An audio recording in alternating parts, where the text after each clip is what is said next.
This is a download from Channel 4. To find out more, go to channel4radio.com.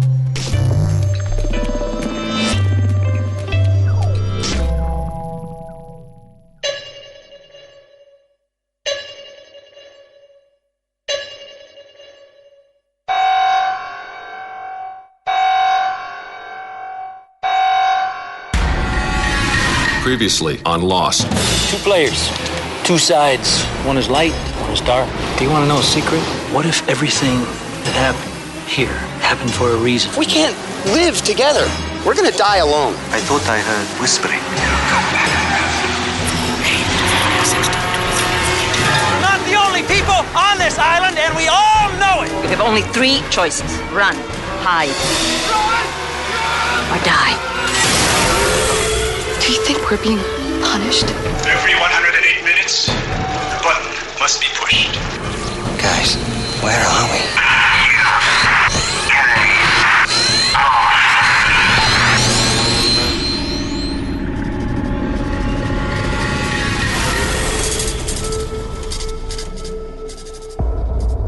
This is UK Lost from Channel 4 Radio. I'm Ian Lee, and once again we're down our hatch of Lost obsession, ready to wrestle with the mysteries of episode 17. I'm joined by my group of Lost detectives, and we'll be examining this week's episode for the smallest of clues, as well as checking out your theories and giving you a chance to get your hands on a bunker full of exclusive Lost prizes. So sit back, switch on your UV light, and avoid those big metal blast doors as we bring you UK Lost from Channel 4 Radio.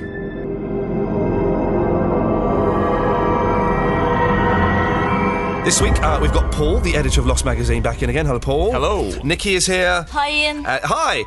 And Janine is back after being away for a while. Hello. OK, the question this week, and we'll start with you, Nikki. What incredible secret about one of the characters would you like to see revealed in a flashback? I guess this could be a genuine or a kind of false thing. I'd like to find out that Jack had done something illegal, because he's so plain and so boring, and I'd like to see him actually jump out of his skin for once. Paul? I would like to see whether John Locke's dad, who seems to be involved in the con game, has had some kind of connection to Sawyer in some kind of big con. So that's a new thing I've put OK, we'll come back to Locke's dad a bit later on. And finally, Janine, what big secret would you like to see revealed about one of the Lost cast? Well, I've gone off on a bit of a tangent, on a music tangent again. Oh, good, I'd like to think that maybe Russo had a secret past as a Parisian nightclub singer. Or in the Moulin Rouge. Yeah, maybe something like that. We're probably going to get a flashback of hers at some point, aren't we? It's almost inevitable. Yeah, surely. OK, well, listen, we've just watched episode 17, The Brilliant Lockdown, my favourite episode of the series so far. So many questions, but before we get our teeth into it, here's a recap of what happened. We open on one of Locke's flashbacks. He's preparing a picnic for Helen, at which he plans to propose. That's nice. However, his plans are spoiled as Helen finds something unexpected in the obituaries. John, what's your father's name? Why? Is it Anthony? Anthony Cooper. Yes, that's right. He's dead. On the island, events pick up from where we left them at the end of the last episode. Jack and Locke are disturbed by Henry Gale's suggestions that he sent Anna Lucia to an ambush, but Henry tries to pass this off as a joke. Anna, Charlie and Saeed have been fruitlessly searching for Henry Gale's balloon for 3 hours. Just as they're about to give up, Charlie stumbles upon a grave which could contain Henry's wife, and looking up to the canopy, they discover the balloon. In Locke's flashbacks, he and Helen are the sole guests at his father's funeral. However, he sees 2 rather shifty men hanging round and a very suspicious silver car. Later, the car appears again. As the window rolls down, it reveals Cooper, Locke's father. It transpires that Cooper has faked his own death. I killed myself off because there are 2 men out there who were going to beat me to it. Oh. What did you do, steal their livers? No. I took them for $700,000. Retirement con. I put the money in a safe deposit box. But these 2 guys may be sitting on the bank to see if I show my face. Which is why I need you to go in there and get it for me. Locke retrieves the money for his father, but when he returns home, the two shifty men are with Helen. They suspect that Locke is in on Cooper's con, but an outraged Helen sends them away.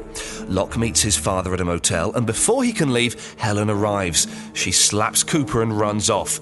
Locke chooses this moment to propose, but Helen is so disappointed with him for lying to her that she declines and leaves him. Back in the hatch, Locke hears a voice from a loudspeaker. Lockdown. Tell me what's happening. What the hell is... Will you shut up? 5. Maybe you should get Jack. 3. 2. I said shut up! The blast doors begin to close, but Locke manages to wedge a crowbar under one of the doors before it fully closes. Locke can't open the door alone, so he releases Henry Gale. They manage to open the door a little way and wedge a toolbox underneath it so that Locke can squeeze through. However, as he does so, the toolbox gives way and the blast door impales his leg. Gale props up the door with weights, and Locke immediately instructs him on the desperate work at hand, pushing the button. It has to be exactly those numbers in exactly that order. And you... 4, 8, 15, 16, 23, 42. I got it. But Henry seems to be too late. There is the machine-like sound of something whirring into action. The lights go out and are replaced by UV lights. And behold, on the hatch blast door, right in front of the trapped Locke, a map is revealed. After a few seconds, the regular lights come back on and the blast doors go up, releasing Locke's leg. Meanwhile, on the beach, Jack joins Sawyer, Hurley and Kate for a game of poker and manages to win back all of the medicine. Later, while Kate and Jack are in the jungle, they spot a flashing light in the distance. It's coming from a huge package of food that appears to have been sent onto the island by parachute. Back in the hatch, Henry Gale is helping Locke to his feet as Saeed, Ana Lucia, Charlie, Kate and Jack burst in. Gale timidly asks if they found the balloon and his wife's grave. Saeed confirms that they did. It was all there. Your whole story, your alibi, it was true. But still I did not believe it to be true. So I dug up that grave and found that there was not a woman inside, there was a man.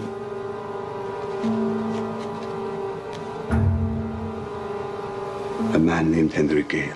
The picture on the licence confirms that their captive is not the real Henry Gale, and the episode ends before creepy, bog-eyed, fake Henry Gale can explain himself. Easily the best episode in the series so far. It's going to be tough to beat this one. So much going on. Let's start with the lockdown. A double meaning there, do you think? A lockdown of the hatch and Locke himself is down, do you think? Yeah, I think it's pretty multi-layered. Multi-layered. Yeah. What triggered the lockdown? It starts off hearing something faintly through the speaker that's probably not connected properly. Well, a lot of people think that this is a station which is being observed by somewhere else, and there is definitely more evidence for that with this episode because it is random. Nothing really happens. You know, he had loud music on and he was on an exercise bike. You know, does that strange combination cause a lockdown? I don't think so. We don't hear, do we, what's being said through the speaker? The clearest thing we get is the countdown from about 7, but there's something being said before. There's a bit of feedback, and a woman's voice is counting down, to 0, but then there's a bit of, meandering noise as well. So it is very random, and that's what's the most intriguing thing. No one did anything, it just happened. But the computer was available, wasn't it?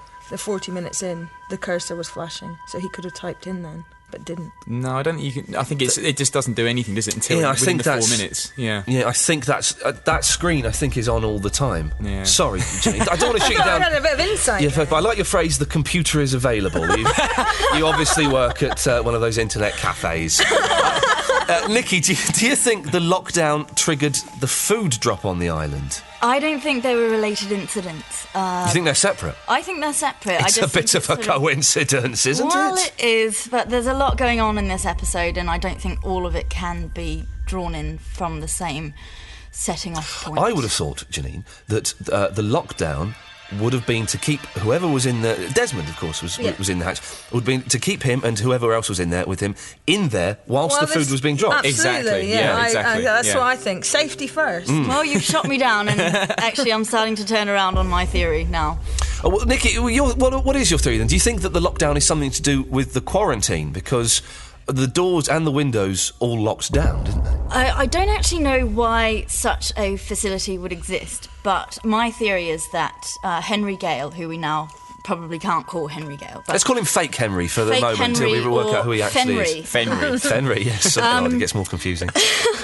But I believe that if the station is being watched and fake Henry, is another, then the others saw their opportunity when just Locke was there to shut the place down and allow Henry to escape. So you think that that's been done by the others, have forced the lockdown? I think so, yes. You think that others are watching and forcing? Yes. I think there's a bit of a coincidence when the toolbox goes under the door and it looks completely stable and you think, oh, that's holding, and then he just gets his leg under it, it's like, no! It's like someone presses a button and crushes it a bit more. I interpreted that as just one of those things. The toolbox gave way as it inevitably would. But then why reveal the map to Locke? We'll come to the map in a minute, because the map is so exciting when you see that.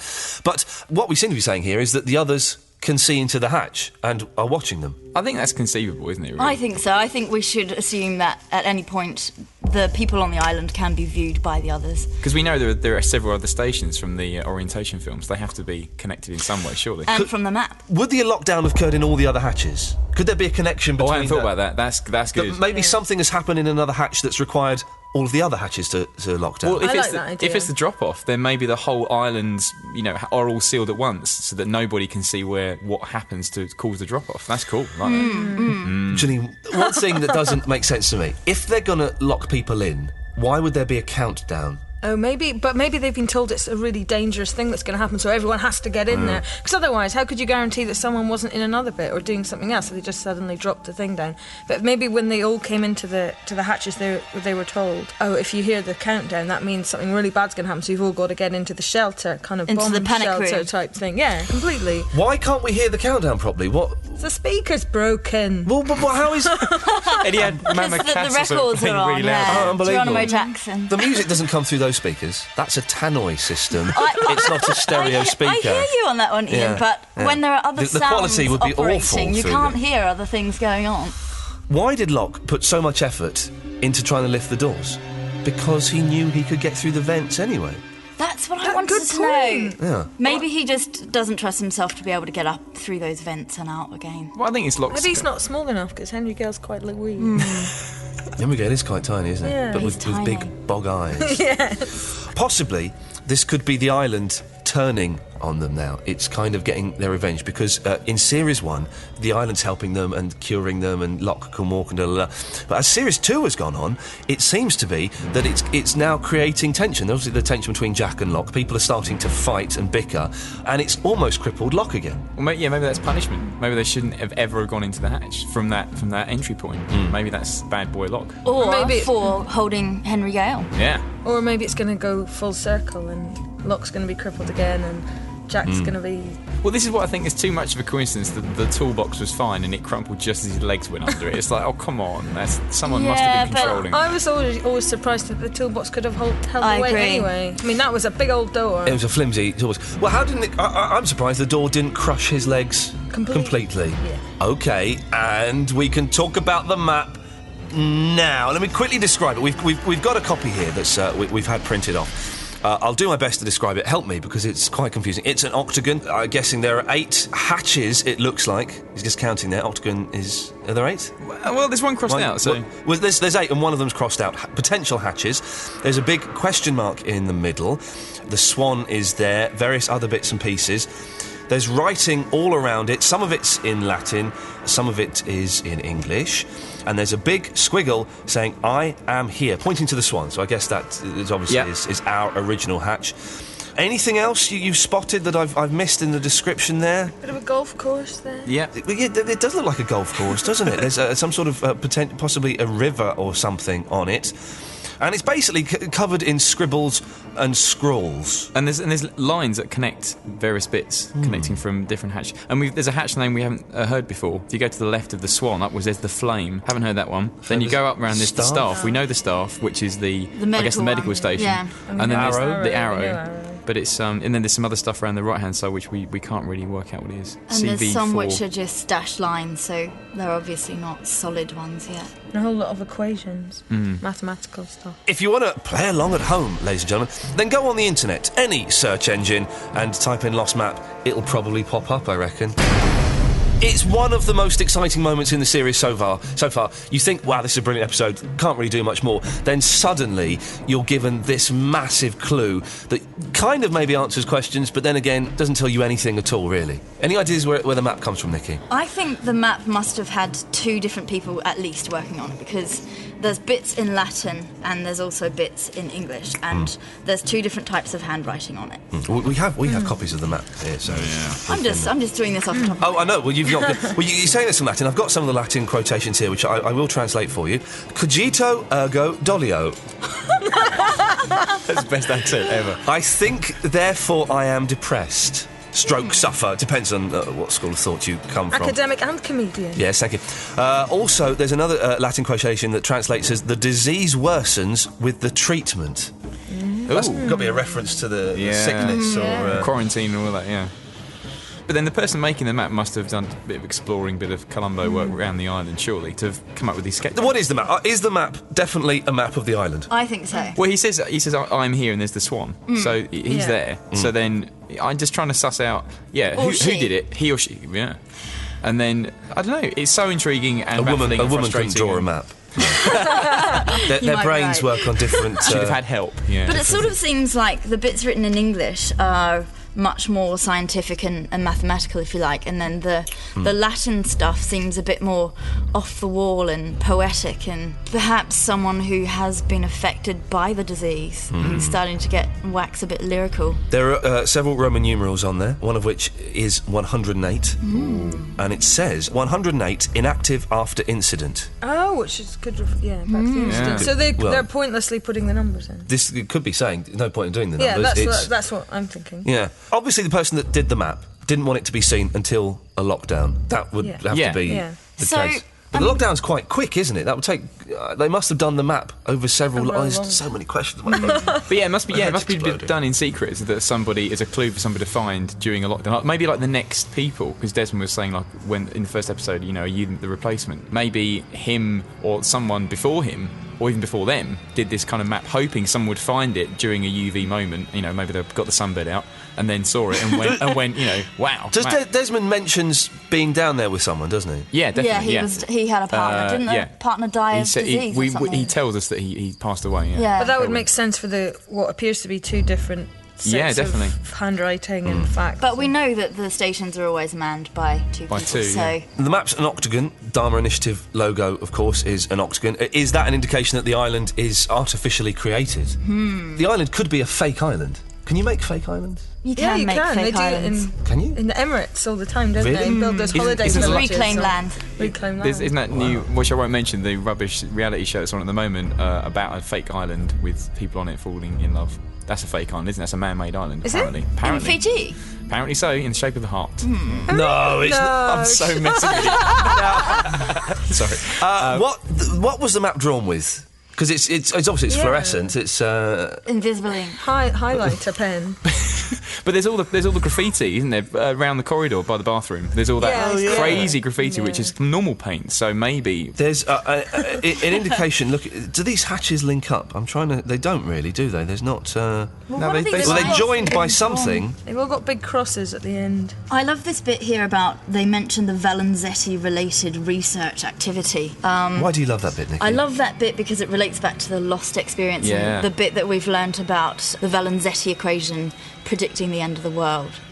So that makes me wonder if the research that they're carrying out on the island has something to do with this Valenzetti equation. And if lockdown occurs at the end of the world. There was a cool bit of a fan theory about the Cerebrus, saying primary nexus of Cerebrus-related activity. It was wasn't that like a large 3-headed dog, like guardian of something, guardian of hell or something? Yeah. That was in Harry Potter. No.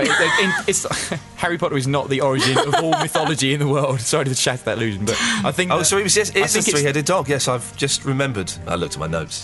But yes. But I think a lot of fans think that that's related to the monster. All the monster incidents is this kind of guardian protector. Well, because Russo calls it a security system, so... Their initials, AH, Alvar Hanso, of course, it has to be, doesn't it? Got to be. And there's also says the known final resting place of Magnus Hanso, Black Rock. That's the ship that we find. Yeah. Who is obviously a relative of Alvar Hansa. I think he's his grandfather. Okay. The bit that really draws my attention is the question mark in the middle. What the heck is that going to be? Well, it feels like the person who maybe drew the map on the wall is the whole MO of it has been working out where that is or what that location is. So it's almost like he's got all the components around it, but then it's like, well, what is it all pointing towards in the middle? So that's what we want to know. We don't see the full map. There's a good 10 inches missing from the top. I thought it was just a copy here. Trust me, is the answer going to be on that missing bit of the map? Maybe it's the exit. Maybe there's a doorway out. Yeah. Airport. Maybe it's like a little harbour or a big water slide. A big water slide all the way down back to Minnesota. Yeah. Okay, listen, there's obviously much more to be revealed from the map. We will study it intently and come back to that in the following weeks. But it's competition time. Now, we've had loads of entries to our UK Lost competition, and this week we announce who is in our draw for the big bunker of Lost prizes so far. Go to channel4radio.com/forum for the draw results, and if you didn't get in but entered our competition, then you will hear from us very soon if you've won a UK Lost goodie bag. In the meantime, here's another chance to win and get into the draw. 3 people will win Lost goodie bags. One of those will go into the draw to win the big bunker of exclusive Lost prizes, some of which are signed by the cast and co-creator of Lost, Damon Lindelof. And Paul, you're going to throw in the new yearbook as well, are you? Yeah, the new Lost yearbook. The question is, who consults Jack about a sea urchin sting? Is it A, Hurley, B, Claire, or C, Libby? Call 09011 111 080. Leave your answer, your name and your telephone number. Calls cost 25p a minute. Or you can text the word LOST, then your answer to 83188. Each text will cost you 25p. OK, Paul, tell us about this yearbook then. What is it exactly? OK, well, this is issue 6 of the Lost official magazine, and this is a 100-page special edition yearbook which wraps up season 2. Some of the coolest stuff we have maternity leave, which we all love and talked about the other week. We have the writers of maternity leave basically give an account from day one how this episode, Matt Regianti and Dawn Lambertson-Kelly, and how they actually created this episode literally from the day they were given the script to write. So there's emails between them, there's drafts, and it's a fantastic feature. We see the Swan revealed, got loads of behind the scenes photography on the hatches, ridiculous amounts of interviews, including all of the others. We've got hold of all of them. Damon Lindelof talks about season 3 and his thoughts on this whole year, on the second year, and answers 16 fan questions, which is a fantastic little bit that he does. And we've got exclusive script extracts from really key moments throughout season 2, including the finale, so you have to be very careful. If you're going to get this yearbook... Yes, it does contain spoilers. As always, we do try and provide some exclusive stuff, so there is some spoiler stuff in it, but it's all very well flagged, and if you open up the content section and just look at it and think, right, I'm going to read that, not going to read that for a few weeks, going to read that, and it's all there, so delve in and enjoy. Good lad, enjoy. Thank you very much for our freebies, much appreciated. Pleasure. Since the dawn of time, man has been curious, imagining all that is possible. The Hanzo Foundation, reaching out to a better tomorrow. Discover the experience for yourself. Go to thehanzofoundation.org. You're listening to UK Lost from Channel 4 Radio. I'm Iain Lee, and I'm down the hatch with Nikki, Paul and Janine. The supply drop.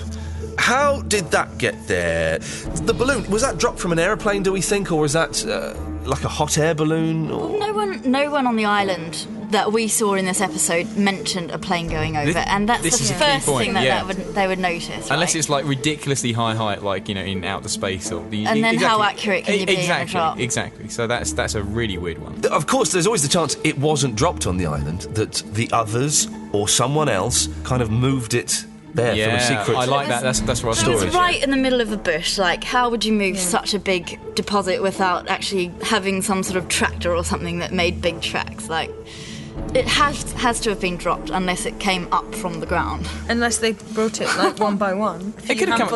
I like that. It could have come up from the ground. It could have been like a platform that raised up, or it could have been the monster's lunchbox. It must have happened quite recently, because they would have spotted within that day. Surely they would have spotted that light, wouldn't they? Maybe not in the daytime. Yeah. It wasn't till night they but saw you'd the hear blue it as well, light. wouldn't you? You'd hear something landing at that size, wouldn't you? So. Who is it for? Is it specifically for the lost survivors? Is it for the others? Is it for Desmond and whoever was in the hatch with him at that point? Well, it's got to be for Desmond. It's got to be for Desmond. Yeah, totally. Because they've got it's the quarantine thing, but they've got to be fed, and it's all Dharma food, isn't it? It's all Dharma macaroni cheese. Yeah, he has that full larder, and how else would it? You know, it wouldn't have been. It's a lot of food though for two men. Well, they don't want to do it that often, do they? If they have to do them silently and secretly, they're going to be expensive, so you don't want to do it too often. I don't see how there can't be a connection between this and the lockdown. Yeah, surely they I have think to there be. must be. Yeah. They have to be connected. I'm starting to come round to that idea. So I guess then, if you follow that theory to its conclusion, that the drop happens regularly and the lockdown is part of it to make sure no one sees what goes on. Yeah, definitely. I guess. So. The flashing light, anything in that, it wasn't Morse code or anything, was it? It was just... I think it was just... If it was Morse code, it was food, here, now. Are you hungry? Macaroni now. cheese. Cheese. Dharma. It just all looks so unattractive in that that bland white and black packaging. It's very value, isn't it? It's very value. Yeah, it is. I won't say it, but it's own brand. Value own brand. Yeah. Trivia? You want some trivia? Please. Yes, please. Okay, good. The Dharma brand macaroni and cheese also has the same code on it that we see on Lock cereal, DI, Dharma Initiative, 9FFTR731, and you'll remember, as I told you last week, this is new to you, Janine, that if you convert those letters to numbers via a telephone keypad, not via the alphabet system, it gives you the coordinates to central Nigeria. Oh, which has come up before. Okay, Henry Gale. I love Henry Gale. Oh, He's awesome. Isn't he cool? How big can his eyes get? There's a lovely bit when he's kind of bonding with Locke, and there's a real... I thought there was going to be a hug, but Yeah. there was a sort of a pat on the shoulder, and that's where it stopped. Did you think I'd leave you? That's quite, did you think I'd leave you? Oh, yeah, because you're a That was really weirdo. You're some freaky weirdo that we've beaten the Jesus out of. Of course I thought you'd leave me. We know he's not Henry Gale, because we've seen that Henry Gale is an unfortunate gentleman who probably... The story is probably true, but he's black. This guy is obviously not. Does it mean he's necessarily an other, though? Well, this is what we were talking about the other week, wasn't it? In the sense of, this could be the third thing. If he's not an other and he's not who he say he is, as in a normal human being, could he be something else? Exactly, because Russo doesn't fall into the other or not category either, really. Why would he lie? I have no idea. But it's such an intricate story, wasn't it, that answer he spanned them, so, span? But I think he's another. I really do. I think he's another. I think he has to be, doesn't I mean, he he could have been there for as long as Russo, making up stories and changing things. So why whoever buried the real Henry Gale, I guess we have to assume it's the others, would leave his ID on him and give him a cross and, give him what's seemingly a traditional Christian burial? Surely... Yeah, that's the thing which I think the fans are debating at the moment is what is that about? Because as you said, that's actually a respectful thing to do. So regardless of whether you think Henry's evil, crazy, psychotic kind of, freak, but he did that, or somebody did that, and he knew about it. Maybe it was Henry Gale and his wife, as the story goes, from the fake Henry Gale. And the others have got Henry Gale's wife. Oh, well, that's a good thing. That's pretty good. The Henry Gale's driving licence, gives his address as 815 Walnut Ridge Road, Wayzata, Minnesota 55391. Just in case you want to pop round. What's the phone number, Ian? Well, it's now 815, and if you add together the zip code 55391, 23.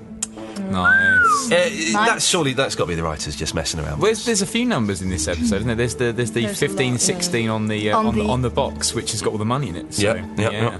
The balloon, I'm guessing, they're never going to be able to salvage that, are they? Is there any chance they could fix that? I'm sure someone can use it as a tent as well. They've got a so they've got an abundance of silk. Yeah. Give it to Saeed, your mate Saeed. He can fix everything. I mean, I suppose you need a bit of helium, though. I think helium's not in good supply. Henry is quite worried about the lockdown, isn't he? He seems to get a little bit panicky. What's going on, Locke? What's going on? I suppose there's a chance he knows what the hatches are all about.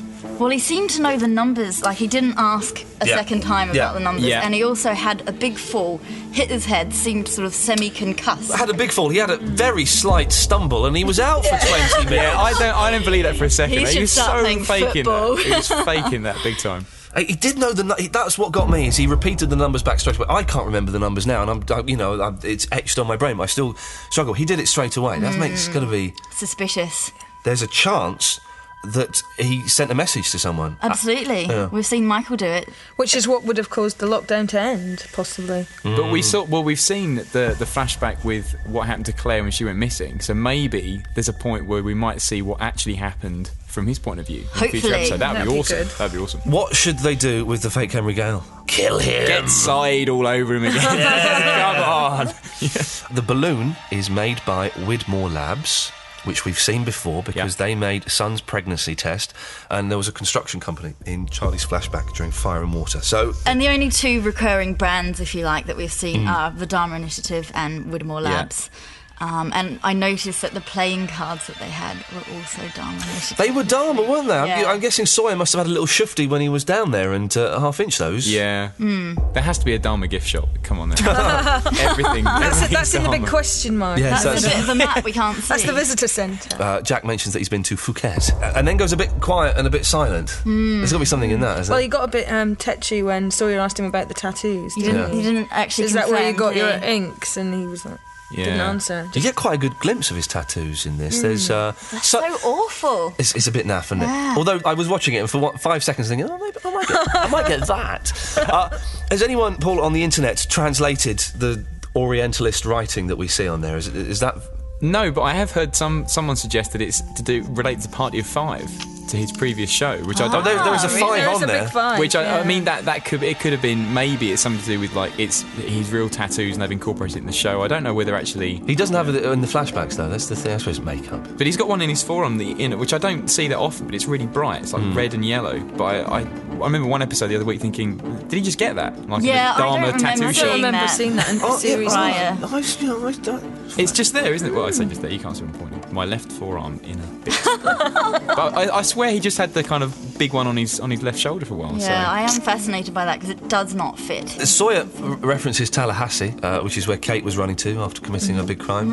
Again, just another little... Locke's flashback, we've hardly touched on. You know, it's a rarity for us that we don't mention a flashback first things first. Some excellent stuff in there. Lots of oceanic references going on in that. We mentioned that Cooper's safe deposit box is 1516. Who wants to get the good cross-connection that I missed first time around? Oh, the Nadia thing. The Nadia thing. Oh. I didn't get this first time. I had to read this on the internet, just because of the gap between the episodes, To tell the listener the world what it is. Well, I say Locke's a house inspector and he's doing the inspection of the house and then goes to chat to the young lady, and it is Nadia, who's Saeed's beloved. Although Saeed's just ditched her. Yeah, but on the island. You know, move on. You know, so Shannon's gone, so maybe that's all intentional. So. That's one thing though that really got me, because he went on this massive escapade across the world to try and track down this Nadia woman, and he knows she's not dead. He's got the photo of her, and then all of a sudden he's forgotten her, and he's getting it on with Shannon. He's not forgotten her. In the words of Stephen Stills, if you can't be with the one you love the one you're with. Do you know what I mean? And she's pretty darn good. Well, she's not around anymore, is she? No. After the break, we've got another chance for you to win those lost goodies, as well as the latest news on the lost experience from Nikki. And of course, we'll be looking at the theories that you've sent us and hoping that they're inspired genius, much like my own personal super brain computer theory. Spirited debate. It's the cornerstone of our philosophy here at the Hansel Foundation. We're reaching out to a better tomorrow, and that means listening to our critics, even those who would lob unfounded claims from the darkness. We're confident in our mission. That's why we invite you. Talk about us. Discuss our accomplishments and continued progress. We are here for you. Thank you, and namaste. You're listening to UK Lost from Channel 4 Radio. I'm Iain Lee, and I'm down the hatch with Nikki, Paul and Janine. We've reached the point in the show where you get your say as we read your sometimes bizarre and increasingly long theories. That'll make sense in a little bit. We'll be marking each one out of 10, and you can see the best and worst so far on the Channel 4 Radio website at channel4radio.com/forum. OK, Theory 1, the electromagnetic defence system / doomsday device theory by Dharma 108. Nice one. Hi Iain, here is the result of my online research so far. In the 80s, the Dharma scientists built a huge electromagnet deep underground on the island. The electromagnetic power was increased by the island's magnetic field and was so powerful that it drew boats and planes to the island. A bit like the Bermuda Triangle, a kill code, the numbers, turned the magnet off for 108 minutes for safety reasons in case it pulled down innocent planes. Alvar Hanso then sold the island to the US military. The Dharma scientists were angry at the magnet being sold and infected the soldiers with an experimental plague as revenge. The Dharma scientists had been infecting polar bears with plague to test their life extension techniques. When the soldiers began to die, the military abandoned the island. The scientists were immune from the plague as they had also injected themselves with nanobots, which kept them alive. The nanobots are in the vaccine. The scientists, stroke the others, then released the nanobots on the island to get rid of the airborne plague and clean up the island. This became the living cloud of black smoke. On board Flight 815 was author Gary Troop, who wrote a book entitled The Valenzetti Equation. This was about a mathematical formula which foretold the end of the world, another one of the Hanso Foundation research projects. Hanso believed Troop knew too much and bought every single copy of Troop's book. However, to prevent Troop writing another book, they tried to kill him and make it look like an accident. This was the plane crash. Desmond was ordered to crash the plane with the electromagnet. At the crash site, the nanobots were present, but no one noticed as there was a lot of smoke. Dry ice. The nanobots healed Locke's leg. This is good. It makes some kind of sense. When Ethan hung Charlie died, but small amounts of nanobots remained in his body and allowed Jack to restart Charlie's heart. P.S. The others are kidnapping people to conduct more experiments. P.P.S. Magnetic fields make children psychic. Oh, hang on. What? P.P.S. Magnetic fields make children psychic. I don't know if that's proven or not. P.P.P.S. Every character crossover is a huge coincidence. So there's pretty huge. There's some great stuff in that. I'll let you, Nikki, you go first. I don't know where to start. There's bits of genius in there, I really do think, but I always come back to this magnetic field thing, and if it's drawing in boats and planes, surely we would have seen more boats and planes over the last however many days they've been on. They're saying here, though, that they've explained that the kill code, the numbers, turns off the magnet for 108 minutes. So surely every 108 minutes it's back on again? You enter the code and it turns off the magnet. Yeah. Okay. I think there's really good I like things in there. the smoke theory. I like that. Nanobots. The nanobots are good. Of course, tiny little robots the size of amoebas that go into your body and can cure you and stuff. They're working on this somewhere. It's a little bit Star Wars, isn't it? Yeah, but unfortunately, Damon Lindelof has actually said that he thinks the nanobot black smoke theory is the least interesting. And David Lindelof knows nothing. But I also because his name's Damon. I was who's David? But that's a busted song, isn't it? But the nanobot thing about them being selective, that's just weird. Like, so they healed Locke, but all the other people who were half dead from the plane, they just let them die. Yeah, no, but maybe he's a good person. I like the thought that the others are actually scientists, because that sort of makes sense with what we saw in the maternity leave episode. Yeah. A lot put on the shoulders of Troop here, Gary Troop, the author, who has very little to do in the show. We see Sawyer reading Bad Twin, and that's obviously been released. It's well known that he was actually having an affair with the hostess Cindy, who was on the plane. She's the one that went disappears, missing. yeah. So is that maybe well there known? is more. Yeah, well, in the Lost Experience world. It's well known in those who use the internet. Okay, blimey. Okay, well, I quite like that theory, Dharma 108. It's good. It's good. Let's go on to theory 2. Hanso World Peace Theory by Barry Rim. It's an extension, and then in brackets, an extension on Ian's super brain computer theory. Hi, Ian, and all the people in the hatch. Hooray. Thanks for reading out my theory a few weeks ago. I've been hard at work since. The purpose of the Dharma Initiative is to create world peace. The collective consciousness is a group of Dharma scientists who are able to remotely, via the super brain computer, copyright Ian Lee, control objects and influence world events. They are all wired somehow to the super brain computer. With the help of the Hanso satellite, the CC, collective consciousness, could reach across the globe and witness or influence events. In the right hands, it could change global events for the good. Hanso decided to take the peaceful path. His notion was to take the world to the brink of a cataclysm. He would teach them their lesson by influencing their actions, but stop them from going too far. This would unite previously warring states and at the same time reduce them to basic technologies, rendering weapons of mass or mediocre destruction impotent. Mediocre destruction. Oh, dear.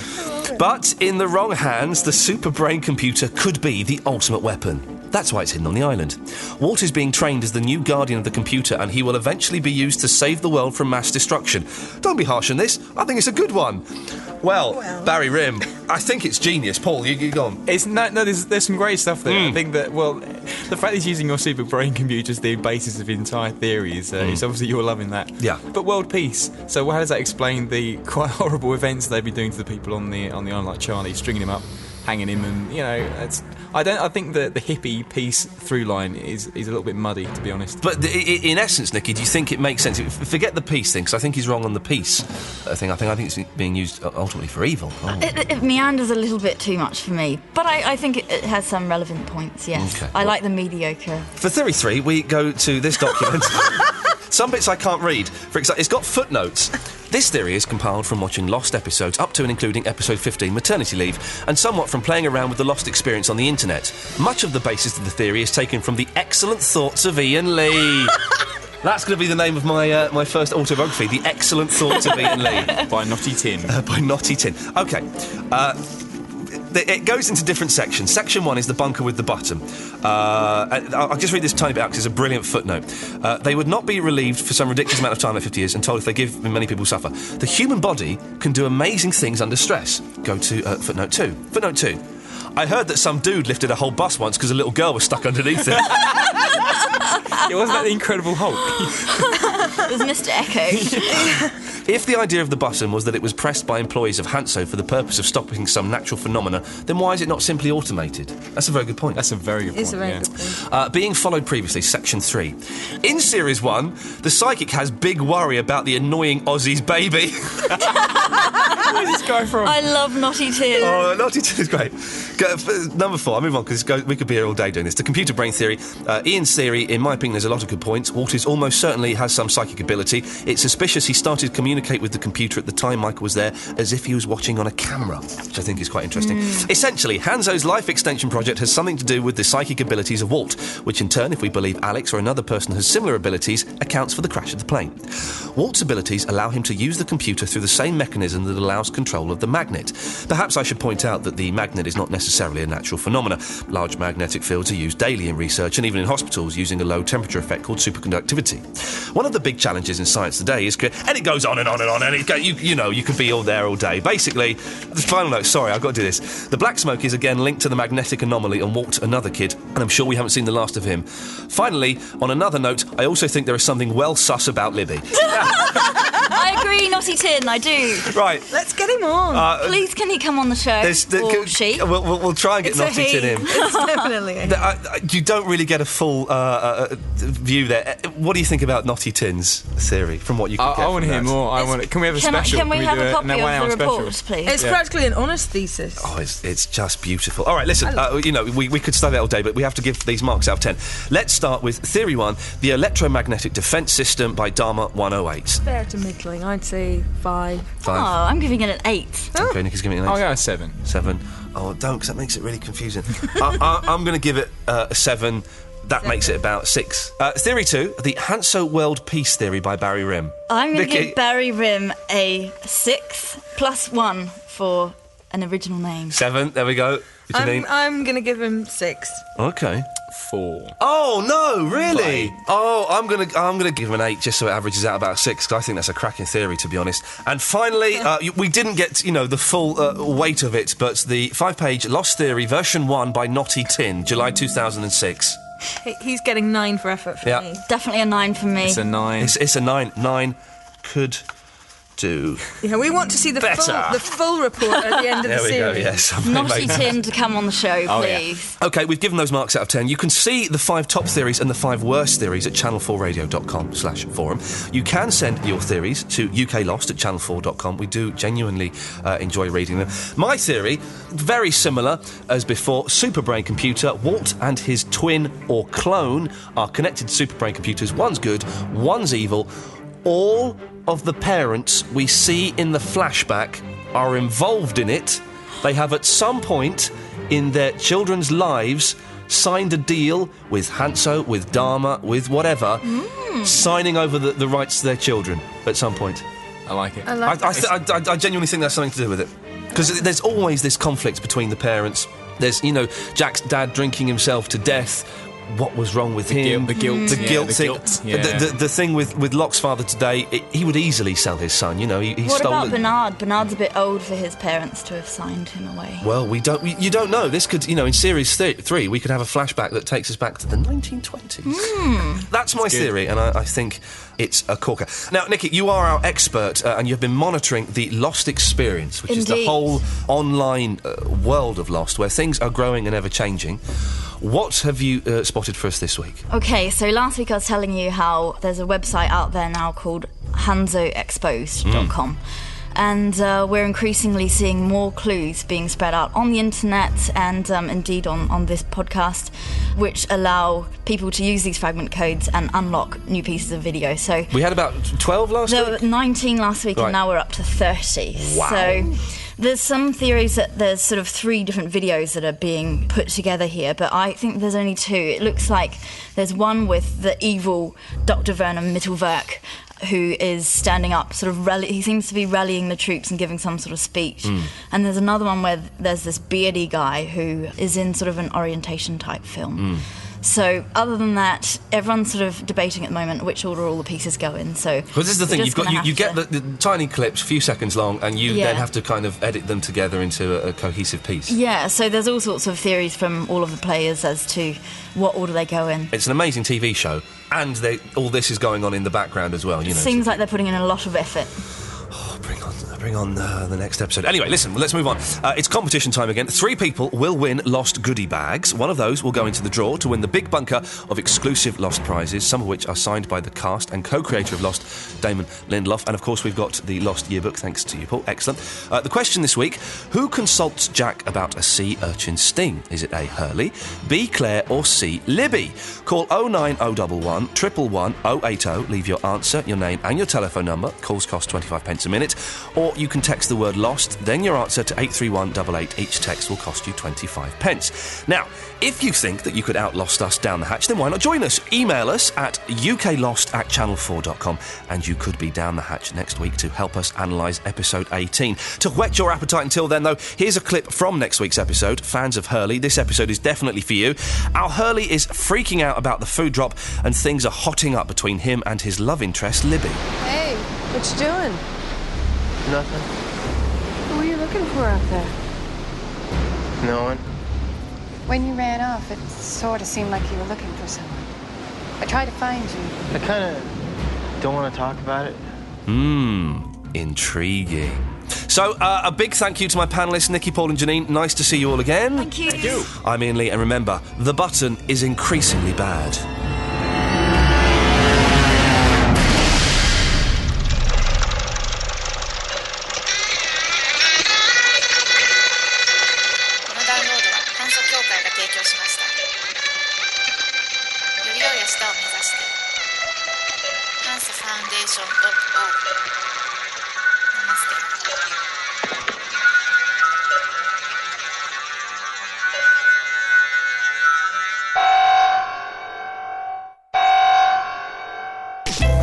You've been listening to a download from Channel 4. To find more downloads like this, go to channel4radio.com.